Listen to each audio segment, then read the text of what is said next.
Welcome. What a start, everybody. It's going to be a good one. Welcome in, everybody. Hello to HBCU Huddle. I am CJ. Follow me on Twitter at ConRadicalness, on the Instagram at new_ConRadicalness. Joined alongside, as always, by Mike Wallace. Follow him on Twitter at MyMikeCheck. Mike, what's going on, baby? What's going on, man? Hey, you got the words out? You got I think I do. You feel like you can speak now? You can speak clearly? You kind of speak for a living, so you got to get that right. You got to get that and not that well. I don't do that well at it, apparently, clearly. Listen, you enunciate and you articulate, so we just got to get the words out. Yeah. It's going to be a great show. Yes. The way it started notwithstanding, we are going to talk some MEAC and SWAC men's basketball tournament today. Their tournaments, the SWAC started yesterday. Mm-hmm. Well, yesterday. This week. It started Tuesday. Yes. So games have already happened. Games are underway. Games are underway as well. So we're going to take a look at that with friend of the show, Evan Hayes. Evan is at Alabama A&M. He does sidelines for the Bulldogs, and so he's going to hop on with us and talk some SWAC tournament on the men's side. We're also going to take a look, like I said, at the MEAC tournament as well. We've got sad news coming out of the sports world as we take a look back and remember one of the great entrepreneurs, one of the great Louisville Cardinals, one of the great Milwaukee Bucks, Junior Bridgeman. We'll talk some about him and some about his life. And I don't know if you saw it, Mike, but I'm going to put you on the spot. If we have time. Okay. Only if we have time. All right. That'll be my new thing. That'll be our new thing. If there's time, we're going to put Mike Wallace on the spot. That's the full name of the segment. That's the segment? That's the full name of it. Yes. But first, taking on all sponsorships. All sponsorships. First, let's talk some about Eddie George going from Tennessee State, to Bowling Green. Coach George said in a statement to the Tennessean, quote, "Not everything was great, and that's okay. His time at Tennessee State allowed me to grow and be a part of a sport. Again, it really changed me as a man through and through. My love for this school, this institution, extends beyond what you think, what you could have ever imagined for affording me this opportunity. There's never a good time to retire. There's never a good time to transition to a new coaching position. I had to really weigh my options and look at what I was walking away from and where I was going towards. There's a lot of reasons why I made this decision. My intentions were really to stay here at Tennessee State with hopes that things would definitely get better and so forth, and they will eventually, but just not in this time frame, and I understand that." Mike, when you saw the news, what were your thoughts? You know what? Kudos, because I knew Coach George was on that trajectory to take the next step, the next level. For a couple of years now, he's been he's been training, coaching training at the NFL level for some of the clinics and the conferences and the development opportunities that the NFL had. He interviewed for the Chicago Bears position, I believe it was. This time around, he was one of, 24 or a dozen guys that interviewed. So, read into that what you will. But you also knew that he wasn't going to be at Tennessee State long if he was going to take coaching seriously. And, CJ, that gave me the indication. When I saw him take those development opportunities and professional development training sessions with the NFL, I said, okay, he's not just doing coaching as a hobby. He wants to really do this. He wants to see where he can take it and how far he can go. There is something to be said about Bowling Green. Could he have done, taken a higher profile job given his name and his resume? That's a question. I'll push back on the Bowling Green piece of it. Yeah. But let me finish this real quick. That's not to take a slight at Bowling Green at all. You know what I mean? Because it is a step in terms of division and status and ranking up from Tennessee State being in the FCS. So I look at it as this was a successful tenure. You pointed it out time and time again. He got incrementally better. And that's normally how you gauge growth. Yeah. Incrementally better. You don't have these drastic extremes. And, I'm proud to have known him. I'm glad that he's come on our show multiple times. He's invited us out to Tennessee State. We have fun out there as well, too. And then Big Blue Nation, man, it's time to step up. And we'll talk about that a little bit later on in the show to talk about where they go from here. But that's my initial reaction to it. It's 95%, and I'm just throwing numbers out there, but 95% of the head coaches at the FCS level, when presented a chance to coach at the FBS level, are going to take that because it's a step up. It's a step up in competition, one, and you want to coach against the best. It's a step up in pay. Two, it's a step up in facilities and resources, things that you're able to get done. So that's not a slight on anybody's FCS programs. Certainly not a slight towards Tennessee State. Right. But that's just the facts of it. The higher up you go in coaching, the better things get for you as a coach. And if you're Eddie George, who is in this to be a coach, to be as good a coach as he could be, that makes sense to make that step up. Also, the only reason I'm pushing back on the Bowling Green side of things, it's not a power school. It's a middle of the pack right now, MEAC school, if I recall correctly. Urban Meyer started head coaching at Bowling Green, got a job at Utah, and has since been to Florida and Ohio State. Dino Babers got this job at Bowling Green, started at Bowling Green, moved on to Syracuse. Yeah. The schools I'm naming are power conference schools. Yes. Some of our listeners might not understand that. They're here for the HBCU side of things, not necessarily for the grander sports conversation. But if you can get to a Power 4 school, that is where you want to be as a head coach, because resources, money, like all the status, all of that comes with coaching in one of those power conferences. So Dino Babers got started at Bowling Green as a head coach, got his head coaching opportunity, at Bowling Green. He got started long before that. But the head coaching spot came at Bowling Green. He was able to parlay the Bowling Green job to a Syracuse job. And then here recently, Dave Clawson got a head coaching job, got his head coaching start at Bowling Green. Now he's a head coach at Wake Forest. So if you're Eddie George, so you see where this pipeline is going. Bowling Green has a pipeline of coaches going from there to power. And if you're Eddie George, who's got plenty of connections because of his time in the NFL and collegiately at Ohio State. And this is in Bowling Green, is in Ohio, right? Yes, in Ohio. Now, I know there's a Bowling Green, Kentucky as a town, that's but that's not the school. I thought Bowling Green was in Kentucky my entire life until here recently. It is. The city, I thought the university, the university yes. was there. The MEAC school was there.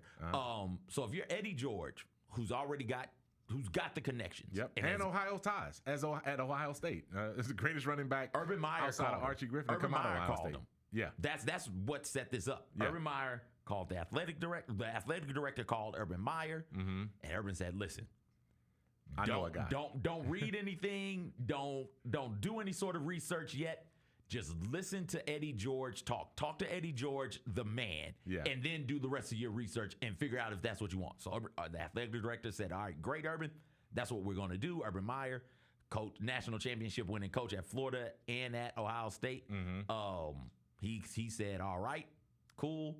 Let me call Eddie George." Eddie George was at the NFL Combine. He's driving back from the Combine when he gets the call from Urban. He's like, "Oh, well, let me think about it." And so from there, they were in a rush because their coach left them. Speaking of like levels to this, we talked about Coach Willie Simmons last year leaving a pretty good thing at Florida A&M to take a running back's job at Duke. And for those of you who don't know, Duke football ain't Duke basketball, right? Like Duke football is near the bottom of the power conference scale. It's still a power conference job. I mean, they've had some seasons, but that's not a destination job. Three or four seasons to not make a program. So saying that, and we had that conversation. Well, it happens at the other level also. Bowling Green's head coach left Bowling Green and left them in the lurch because he left abruptly. He left Bowling Green to go be quarterback's coach in the NFL. I think he's quarterback's coach with the Giants now. Right? So this is just the way football works, man. This is just the way it works. And for Tennessee State and for everybody at the HBCU level, the way you know you've got a good coach is if somebody wants him, somebody bigger wants him. Think about Benedict in South Carolina State. Right? Like if you got a good coach, he's going to get bigger. Well, Jackson State too. I mean, it just better goes opportunities, right? I left Jackson State off, but absolutely Jackson State. Those opportunities are going to come. This is not a slight on you as a university or a slight on your program. This is just kind of the way these things are in the football ocean. Big fish eat medium-sized fish eat small fish eat plankton. That's just the way that this stuff works. It does. And when you're Eddie George and you want to be a student of the game, you have the connections. He doesn't need to build his brand. His brand is what it is. And especially in that state, I mean, he has some credibility. I didn't know the Urban Meyer connection in a piece there, but when you get stamped by Urban Meyer, who from a coaching standpoint, especially in college, like I'm not going to talk about Urban Meyer, the NFL coach. He certainly has some issues at that level, but this is a good thing for Eddie George, and it's one of those things where when somebody moves on, you have to be proud that you had them with you when they were with you. You realize that this was their journey was going to take them beyond where you guys were at that particular time. And Tennessee State is a big enough program. I know right now, university-wide, they're having their challenges not academically, but financially and some other things. And that may impact what they can do at this point. They're in the midst of spring practice and those kind of things. It's kind of tough with the timing of it, but this was a good thing. This was a good thing for Eddie George, and this is an opportunity for Tennessee State because just like Urban Meyer made the call to the AD, you would want Eddie George to reach out to his contacts. He has plenty of them. There are many, many guys out there in the NFL now who are former players who want to get into coaching. You would think Eddie George's Rolodex is deep enough to at least recommend a couple of people that might be suitable for Tennessee State to look at as they move forward and try to rebuild their program. And even if they're not former NFL players, right? He's got connections to people who would do a good job coaching at Tennessee State. No question. And that's what it's all about. We focus on the celebrity nature of these coaching hires during hiring season, particularly in the HBCU level at the HBCU level after the Coach Prime effect. Right? We're looking for that next thing. Right. But at the end of the day, what it comes down to is, hey, can you get a bunch of young men together, keep them motivated throughout a 12-game season and do something special? And I would think that Eddie George does have that ability and that Rolodex. To your point, Mike, we will talk more about Tennessee State in a couple of segments. We've got a very special guest, Evan Hayes. Like I told you guys at the start of the show, he's going to come on with us next to discuss the SWAC men's basketball tournament. Can't wait to talk some hoops with Evan on the other side. I never in a million years would have ever thought that John Cena's final run would be as a heel. I love it. I love it. Once they saw this from The Rock, they knew it. Everybody knew it except for Cody, which was so good. Great camera work by WWE. And then the kick. Yeah, I don't think WWE gets enough credit for the camera work and the production quality. I mean, it is incredible. Tune in to Grind City Wrestling weekly on the Grind City Media app and on the Grind City Media YouTube channel. We are in March, which is Women's History Month. True. And we were talking about how do we kick off the show? What can we talk about? And we were like, why don't we talk about women's shoes? The Sabrina one. Okay. Can't go wrong. Right? That's a good shoe. And the two, you could argue, is even better. But the one's you can't fine. have the two without the one. Yeah. Though. In the month of February, the Sabrina 2 was the second most worn shoe in the NBA in minutes played. The Sneak Fest Show, live Tuesdays at 2 p.m. on Grind City Media on X, YouTube, and the official Grind City Media mobile app. Debo traded from San Francisco to the Commanders for a 5th-round pick. There's no other sport where you would get a player of his ilk for a 5th-round pick. Over under total yards for Debo. If they set it at 1,000, you think he hits that over? Total yards? Total yards from scrimmage, total yards. Yes. Okay. Yes. The Odds Couple, live at 2 p.m. on YouTube at Grind City Media and the official Grind City Media app. Would you mind standing in front so everybody could get a good glimpse of this? This can't be the look of the season. This is not the look of the season, Jessica. Like. Tune in to the Jessica Benson Show with CJ Hurt, live every weekday at 8 a.m. on YouTube at Grind City Media and the official Grind City Media app.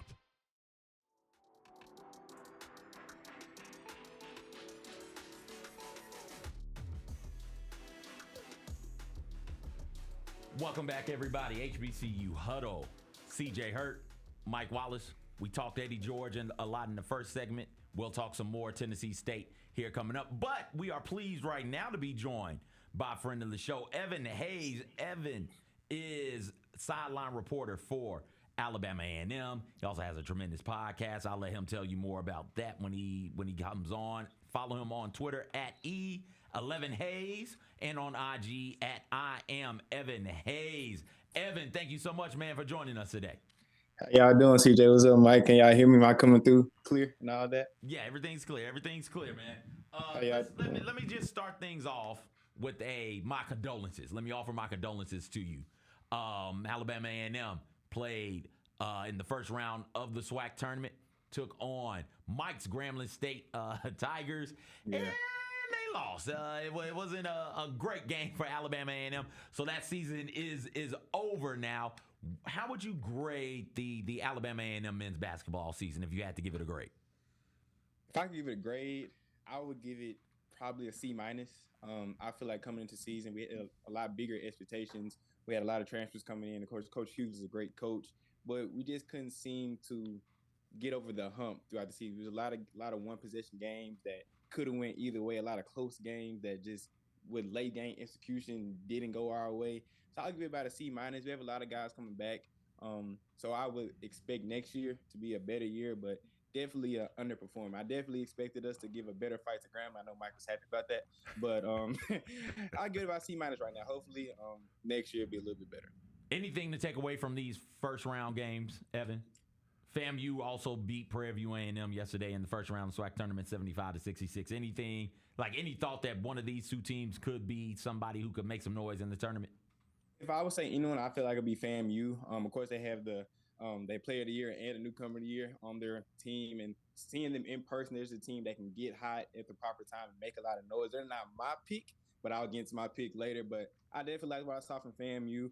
Sterling Young is a great player. They can just get from fire. They also defend, which is something that you need in a tournament like this where you have to play a lot of games in a short amount of time. So if anyone would be my dark horse, it'd be FAMU, but I'll get into a little bit later about who I actually think is going to win the tournament. I tell you what, Evan, look, man, don't mind CJ. He didn't have to offer condolences. There ain't no shame in losing to Grambling in any sport, right? I mean, it happens. Everybody goes through that, right? They lose to Grambling on the way to bigger and better things, whether it's Jackson State winning the national championship or, in this case, Alabama A&M. And they also put some respect on Grambling. They're the defending SWAC champions and NCAA tournament reps, Grambling State University. So having said that, now that I gave a background on Grambling State and sort of their running their brand, tell us a little bit more about your brand. You know where you're from, what you're doing in terms of this media space, and what brought you to coverage of the SWAC from this vantage point.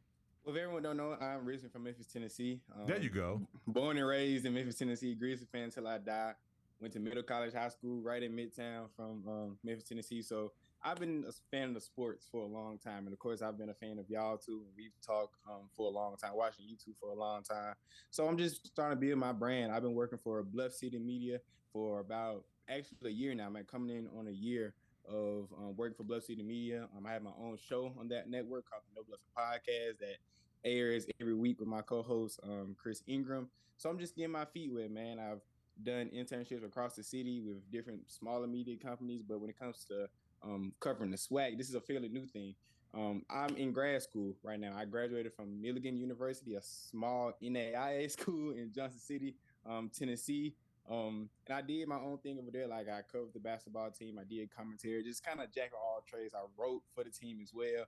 But I wanted to come to a Division I school, especially HBCU school. So when I started looking around, I hit on Alabama A&M because I also run track for Alabama A&M. So I wanted to find a school that I could explore in the media space and also still continue my collegiate track career. So when I got on campus, I talked to the people that I need to talk to. Shout out Brian Howard, the sports information director at A&M.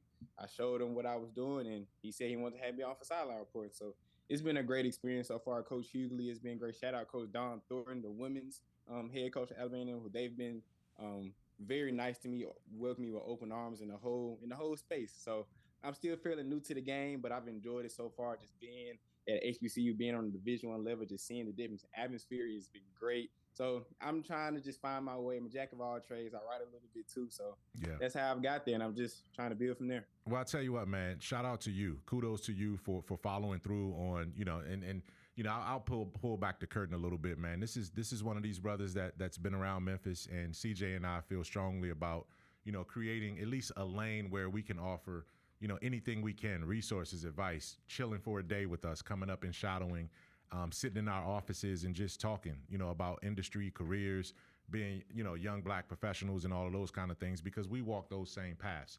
So this is someone from the CJ coaching tree on the up and up, man. He brought him in, and we put our arms around him, and we're going to continue to support his work and to encourage this young man. So keep doing what you're doing, Evan. Good job too. That's love, man. I appreciate that. We call them shadows, because I'm a puppeteer.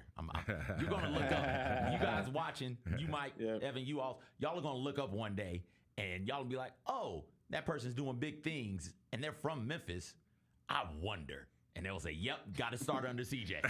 Did something under CJ, man. Did something under the CJ and Jessica Benson, man. We're trying to just put them all. Camera people, directors, forward-facing media members, writers. We're trying to get them all to the point to where you're not going to be able to, in 20 years, find somebody in media who didn't have to come through here. Oh, yeah, most definitely.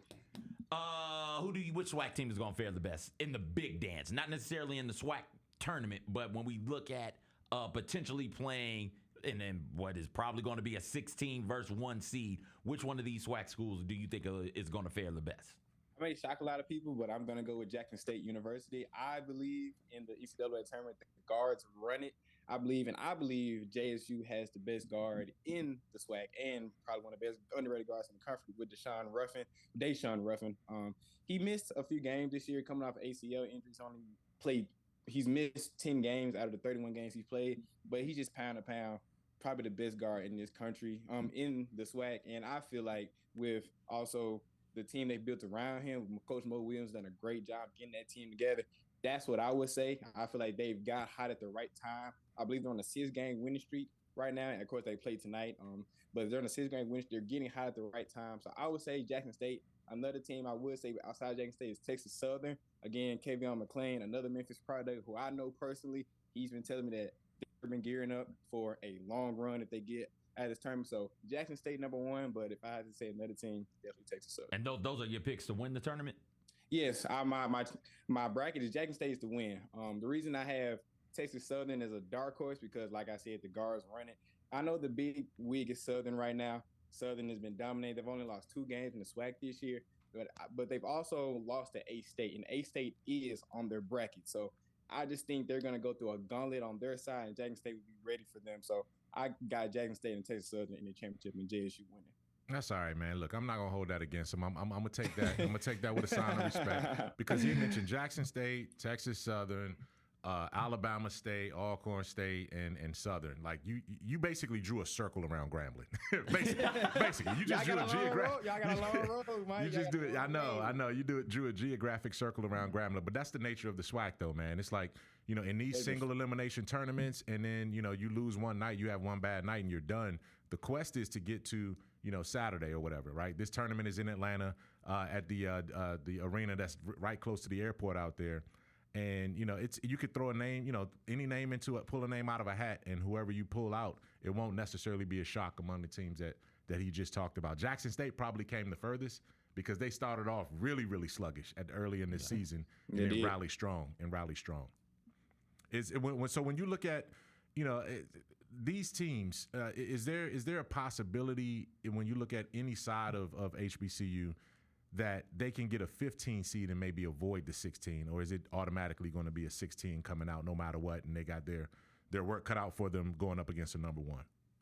I would be very hard to say that they can get a 15 seed just strictly because of a strength of schedule type of situation. We see the same thing with I know this isn't a University of Memphis podcast, but we're all Memphis fans here, and people have been talking about how they're lucky if they get a top 5 seed in their bracket because of strength of schedule and just how the AAC isn't a very competitive conference, my mistake. So I would be very surprised, like no one in the SWAC besides Southern. If Southern goes in and wins out, then I can maybe see them getting 15 seed because they've been regular season wise the best team. But if it's outside of Southern, I don't see a team getting a 15 seed strictly because in the grand scheme of the NCAA in the country, they don't hold the SWAC to a very high standard. So it would be very hard for me. Even though I feel like they deserve a higher than the 16 seed, I'll be very surprised if they get higher than the 15 just because the SWAC has been very competitive. Everyone has beat everyone. Everyone has beat everyone this year. So it would be hard for me to see that them again outside of a 16 seed. And not only that, I completely skipped a step because usually HBCUs are reserved for the play-in.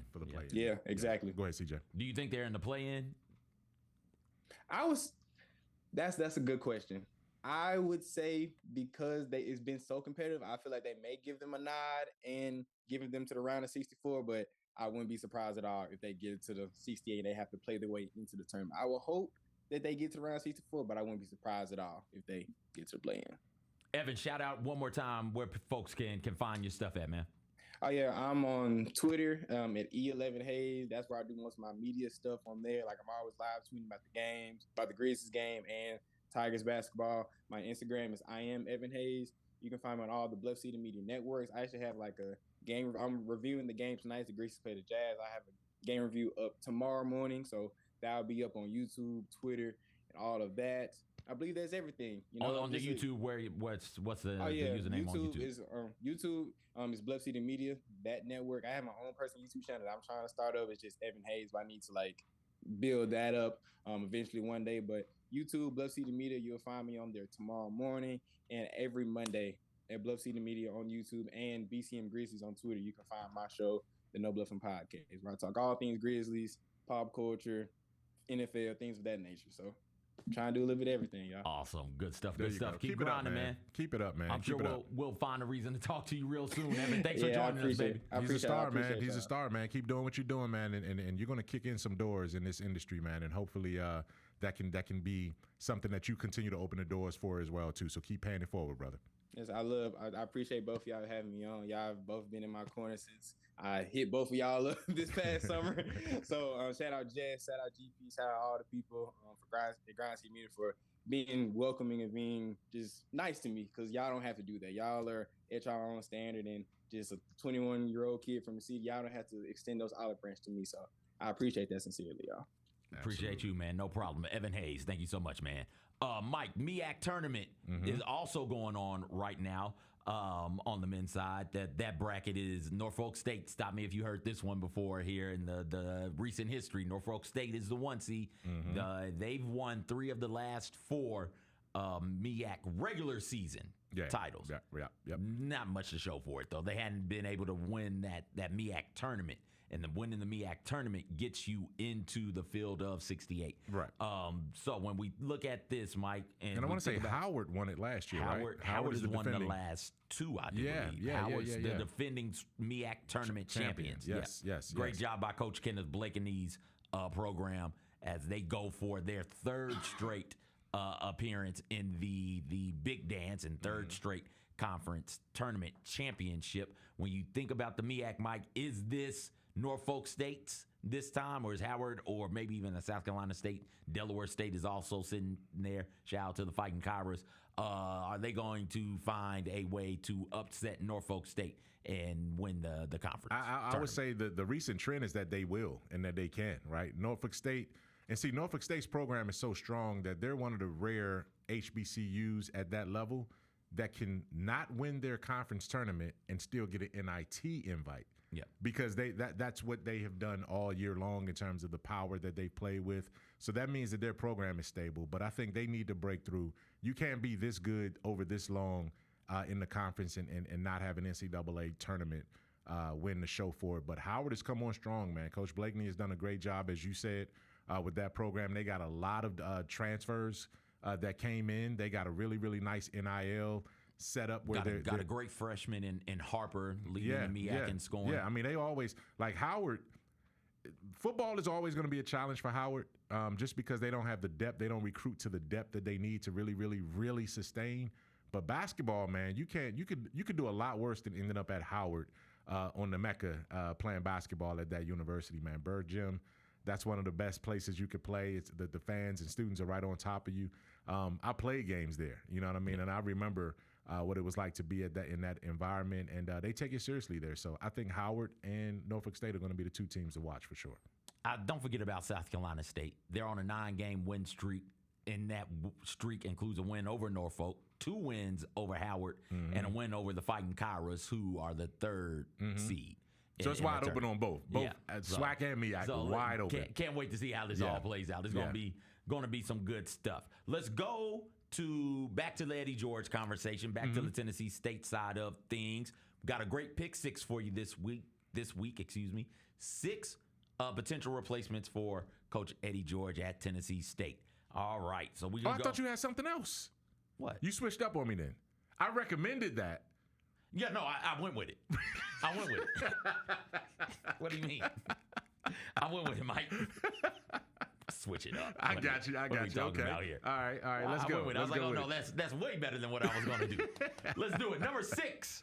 All right. Connell Maynor, Alabama A&M's former available. coach. He's available. He's available. And Tennessee State. This is hard.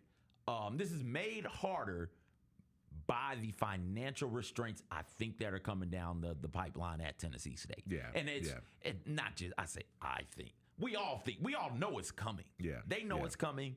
Yeah. Everybody who's covering them or following them knows it's coming. Everybody in Nashville knows it's coming. It's coming. The state is going to get real restrictive financially on what Tennessee State's budget could be. Never mind the fact that the state underfunds Tennessee State by about $2.1 billion historically speaking. Yes. But still, with all that being said, they're coming in to really slash that budget. You got to be able to get quality coaches that are affordable for the cheap. I think Eddie George was about $400,000, and I'm not sure if the next coach will be offered that type of salary. I think you can get Coach Maynor, who successful in the SWAC, was successful winning record. Yes. I mean, at Hampton as well. Winston-Salem State, right? He knows the HBCU landscape. Yep. Somebody who you can get. Maybe not as successful, certainly not as successful as everybody wanted him to be at Alabama A&M. Right. But did win a SWAC championship. Did have some good run there with Akil Glass and the Alabama A&M Bulldogs. If that's number 6 on your list, I can't wait to see the next 5, because I would have thought that he would be a little bit higher than that. So that means you got some firepower coming after this. I got Eric Dooley at number 5. Ooh, okay. Former Southern coach. Prairie View. Currently at Grambling as coordinator. As coordinator at Grambling. And just another one of those guys, head coaching experience. Yep. And I'm pretty sure you can get him. Yeah. Never mind the pay side of things for a moment. Just put that in the back burner for a moment.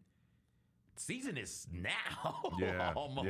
Yeah, like spring camps are happening now. We are weeks away. Not weeks, we are days away. Yeah. It's March. Yeah. Like spring games are about to start happening if they haven't already happened. So like you need somebody you can get in right now. And I think you could go out there and say, hey, Coach Dooley, would you like another head coaching opportunity? Come on in and get things rolling here. So those two I'm pretty sure you can get. Number 4 for me, Mike Jones. Not that Mike Jones, a different Mike Jones. Former star wide receiver in the 80s for Tennessee State. Served as offensive coordinator under Coach Reed at TSU from 2010 to 2014, which means he was the OC when they went to the playoffs in 2013. It's Tennessee State. It's family. It's in his blood, right? Like that matters. Currently, he's coaching the Birmingham Stallions, the UFL team, as their wide receivers coach. I think you can go out there and get him again. Somebody who is familiar with the program, wants an opportunity, and understands what all will be required to be good at Tennessee State. Because it's not just, hey, X's and O's and stuff that is going on the field. It is also the stuff off of the field and how that might limit your ability to spend money on recruiting and certainly NIL deal and facilities and things of that nature. So I got Mike Jones there at number 4.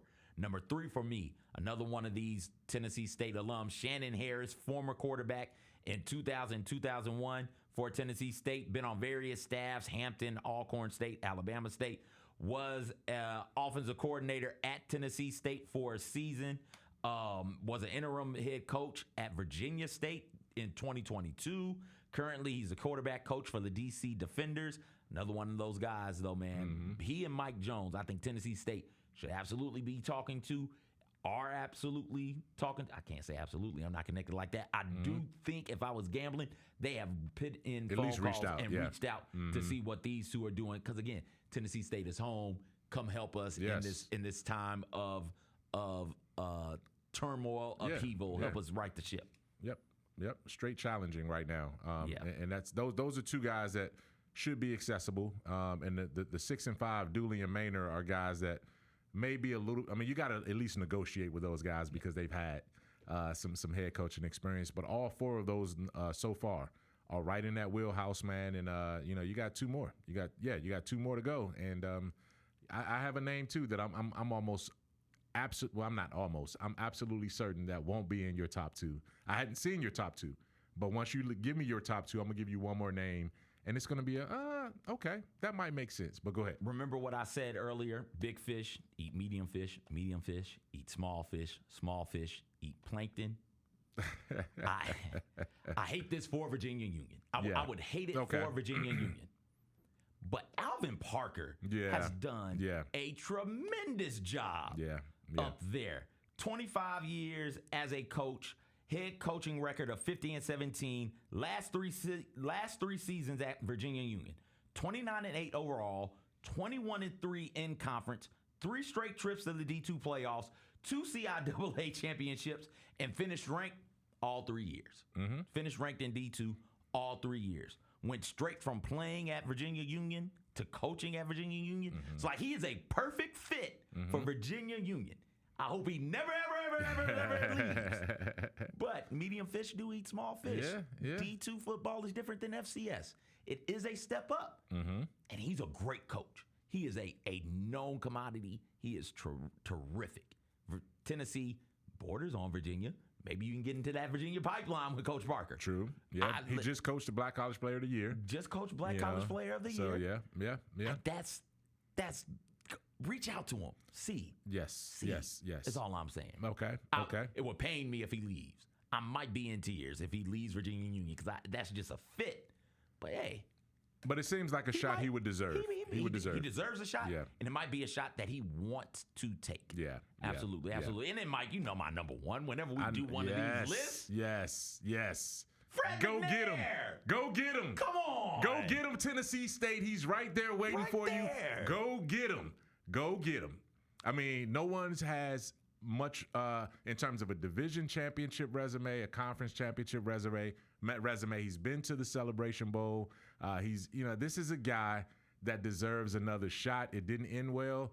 Fred McNair, the McNair name means everything in Nashville. Obviously, it means a lot. It'll almost be symbolic to pass it from Eddie George to McNair again in this situation, man. And it's that's your guy. That's my guy. That's our guy. And I hope Tennessee State at least gives him a call, man, because I think that would be fantastic for him to end up there. Absolutely. He's got nieces and nephews there. He's got family there. Teresa's still there for the most part, from what I understand. Steve McNair's wife, widow. It just makes sense. He looks natural coaching to Nashville with this stadium, man. It's just, come on, let's make it happen. Let's do it. Mike, you said there's one. There's one. And I'm only saying this name because it's a retread, but it's because of the circumstance that they're in right now. It's tough to get someone. There's got to be one thing I do think you missed, CJ, is that you may have had to look at one of the coordinators that is there too. That Eddie George wouldn't necessarily take to Bowling Green. Because I just assumed all of them were going. And that's right? the thing. That's the thing. Why would you, if you're Fisher, not go to Bowling Green, right? At the end of the day, that's something that you want. You got into coaching to be one of the best coaches and coach against the best that you can.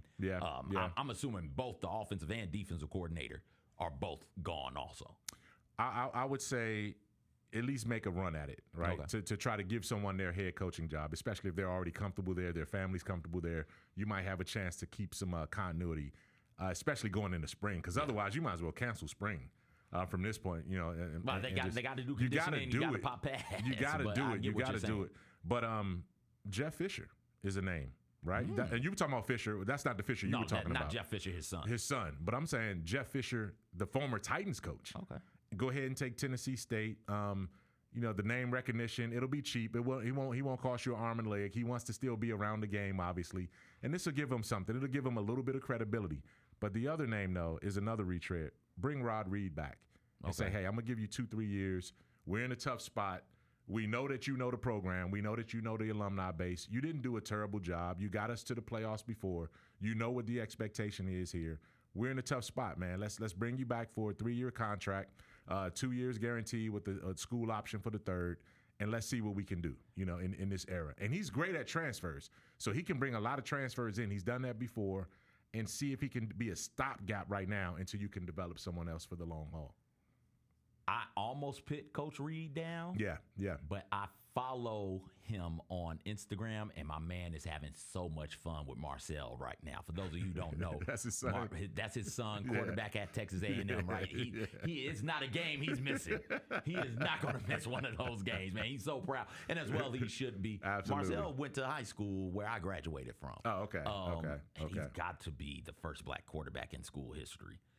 Like starting quarterback. Because when I was there, I think in 2008, we had a guy who became the first black quarterback. He didn't start. He just played cleanup minutes. But yeah, so he's there in Texas A&M and Aggie land just cheering on his boy, just a proud dad, man. So it might be a hard sell for him, but if you can, you're 1,000% correct. Also, Jeff Fisher's son, I'm blanking on his first name. We lost a football game because of him not even in 8th grade. In 8th grade, we showed up to play. I think he was at Good Pasture at the time. We showed up to play Good Pasture, and our best lineman, offensive/defensive lineman, got into a fight with my man. Got kicked out of the game. He wasn't in the game anymore. Okay. So every time I see him, I think, I can't believe you cost us a game. You cost us a game. That could have changed the trajectory of your high school program. Not of me, but we wouldn't have lost that game.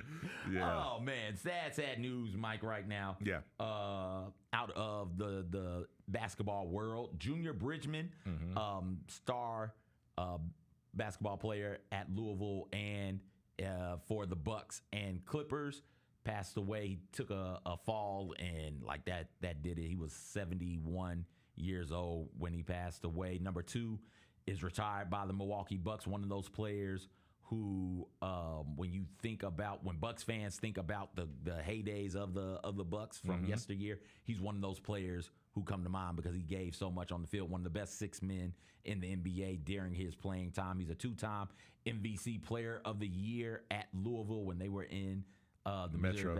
Is that Metro Valley? Or is it Missouri Valley? That's Missouri Valley. Really? Okay, so I'm that pretty goes sure back. MVC is Missouri Valley Conference. Okay. Minority owner of the Bucks, and not just like a Jay-Z minority owner where he owns 10%, man. 10%. Yeah. Owned 10% of the Bucks. And when Ebony and Jet went bankrupt in 2020, he stepped in, spent $14 million, and bought both of those magazines. Mike, when you saw the news, what were you thinking? My guy, it's tough. It's tough to see, when because this was sudden. This wasn't anything that he was cool a week ago. Yeah. And some of the reports say that he was at a function and he grabbed his chest and he felt like he was having a heart attack, and then some other things happened, and he didn't survive that episode there. And you saw the reaction immediately from the NBA. Doc Rivers, Adam Silver all put out statements and things of that nature. This was a black billionaire, and we don't have a lot of those in this country, right? And he did it quietly. He didn't do it by putting his name and his image all over things. He just did it with investments. And his story is remarkable, though, because when you go back, he was in the trade that sent Lou Alcindor, Kareem Abdul-Jabbar to the Lakers. He was drafted by the Lakers, and the Lakers sent him to Milwaukee. So that's how he got there. So his journey started in that blockbuster trade, and then he was a 6-man for a long time. He played 12 NBA seasons, averaged double figures, was a solid 6-man in that role. He knew his role, and then when his career ended, he started making investments, man. And he started in the fast food industry, ended up with over 450 franchises, and it just grew from there, as you said, and as we laid out, sort of his resume there. And tough loss, man. And it's hard to swallow because he was just featured in Forbes like 2-3 weeks ago, or maybe a month ago by now. And LeBron James was quoted about him and some other guys because LeBron is approaching becoming a billionaire in terms of assets. And Bridgeman is one of those guys that went from player to billionaire, and LeBron is following in those footsteps. So, peace and condolences to him, to Bridgeman and his family. And, obviously he was an icon in a lot of ways across a lot of platforms. Absolutely, absolutely. He became a billionaire. First off, if you can get to be a billionaire, congratulations, you win. Yeah, That's not an easy thing to do no matter what. It is easier for like LeBron James to do it because he's making he's starting off with hundreds of millions. Yeah. I think Bridgeman made 3.2 million for his playing career total for the playing career. Yeah. He is, I think, never more than 350,000 in any single season. I think this is the blueprint for athletes, right? Like LeBron James and others, when they think about, okay, here's how I can continue to make money when I'm done playing. Yeah. I think they're following his blueprint. I hadn't delved too deep into anybody else, but I know when I was reading about him, it was Shaq does this. Yeah. When you well, think it goes about back. Magic started. Magic did it too. This. Yeah, Magic. Yep. Magic is still doing this. Yes, LeBron is doing. Carmelo's doing this. Right. All of these athletes, not just football players. I'm not football, not just basketball players, but football players are doing this. Baseball players. Like if you are a professional athlete, you're looking around trying to make more money.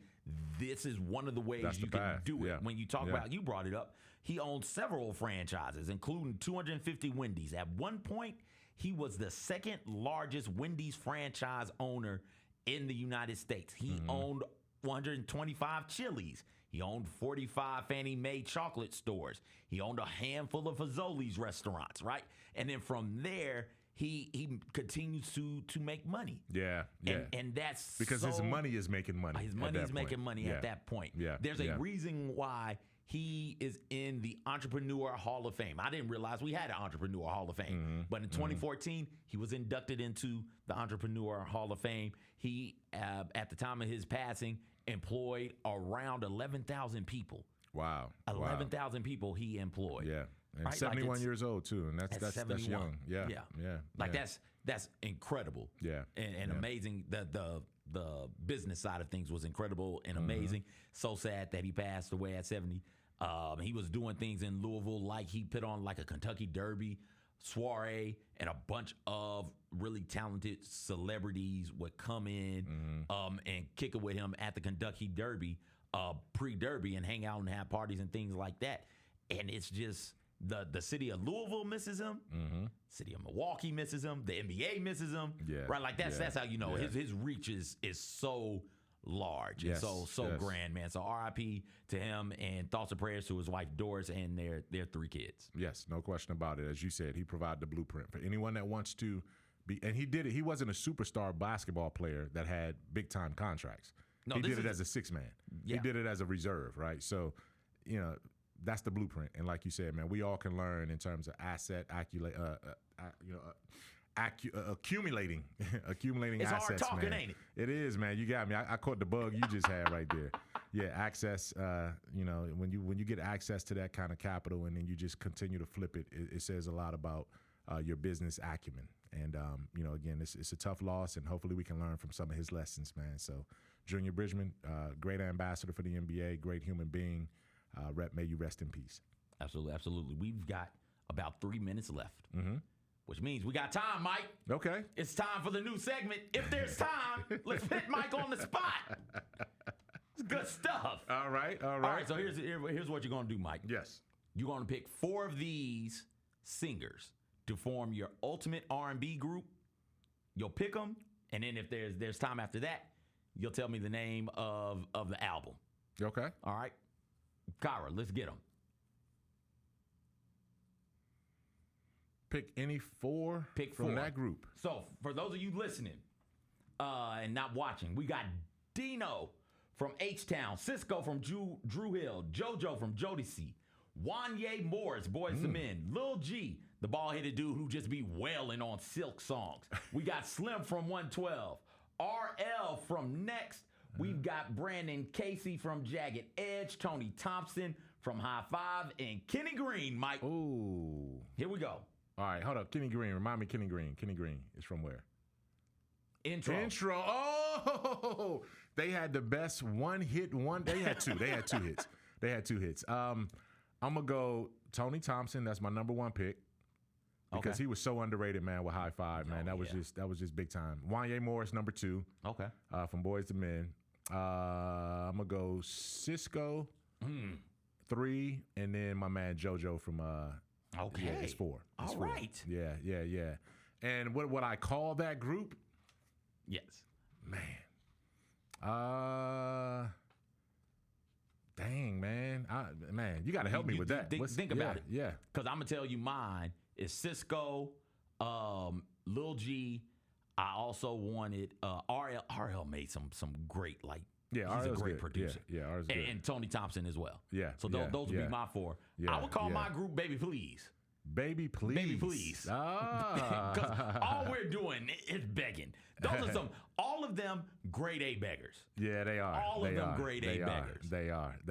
And Cisco, Lil G, and Wanye specifically, Ooh. throw JoJo in there as well. Those 4 would just wail on songs. They would. Just they would. scream. They would. And it would sound so special. What you got? Man. You know what? I can't even think of a name, man. I'm thinking, hey, baby, come here. Baby, come here. Baby, come here. You know what I'm saying? or BCH. Turn off the lights. Turn off. That's it. TOL. Turn off the lights.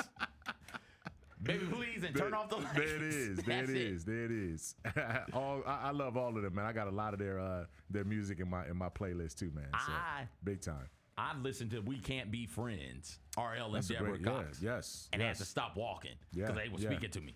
Well, I'm not even going through nothing. RL and Best Man. You know, with the 4 other singers, man, they were great. But man, Tony Thompson, man, just his story is so sad though, man. But that's another story. Cisco, man, he's one of my favorite. Like in terms of performing, he still has it. They'll be back in Memphis pretty soon too, man, in the area performing as Drew Hill. So looking forward to that as well. Absolutely. Kyra, I see what you did there. Kyra been working this daggum camera, boy. Thank you guys so much for hanging out with us today. We'll talk to you again next week. For Mike, I'm CJ. Everybody take care.